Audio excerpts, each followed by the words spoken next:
মা আর শাশুড়ি দুজনেই নদীতে পড়ে গেলেন। ছেলে দৌড়ে গেল, কিন্তু সে শুধু তার ধনী শাশুড়িকেই বাঁচালো, তাকে সিপিআর দিল, হাসপাতালে নিয়ে গেল। মা পিছনে জলে ছটফট করতে থাকলেন, তার পা জলজ শ্যাওলায় জড়িয়ে গিয়েছিল। ধীরে ধীরে তিনি অচেতন হয়ে গেলেন। শাশুড়ির হার্টের সমস্যা ছিল, তাই ছেলে তাকে দ্রুত হাসপাতালে নিয়ে গেল। বাবা যখন পৌঁছালেন এবং জানলেন যে স্ত্রী এখনো নদীতে আছে, তখন সঙ্গে সঙ্গে জলে ঝাঁপ দিলেন, কিন্তু ততক্ষণে বহুত দেরি হয়ে গেছে। জলে ভেসেছিল শুধু এক জোড়া জুতো। যখন ছেলে হাসপাতালে যেতে লাগলো, বাবা গাড়ির জানলা ধরে কিছু বলতে চাইলেন, কিন্তু পুত্রবধূ মাঝখান থেকে বলল, তাড়াতাড়ি চলো। ছেলে ভাবলো মাকে বাঁচানো গেছে। সে বাবার হাত সরিয়ে গাড়ি ছুটিয়ে দিল।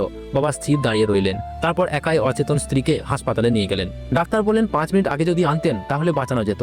বাবার হৃদয় ভেঙে গেল। ওদিকে ছেলে মাকে দেখতে ফিরতে চাইলো, কিন্তু স্ত্রী আবারও বাধা দিল, বলল শাশুড়ির অবস্থা আবার খারাপ হয়েছে, তাড়াতাড়ি কোনো অর্গান খুঁজে বের করো। সে আরো মিথ্যে বলল, তোমার মাকে আমি বাড়ি ফেরার পথে দেখেছি। ছেলে বিশ্বাস করে নিল। এদিকে হাসপাতালের ডিরেক্টর বাবাকে বললেন, আপনার স্ত্রীর হৃৎপিণ্ড একজন রোগীর সঙ্গে মিলে গেছে, আপনি কি দান করবেন? বাবা ছেলের সঙ্গে কথা বলতে চাইলেন, কিন্তু ফোন জলে নষ্ট হয়ে গেল।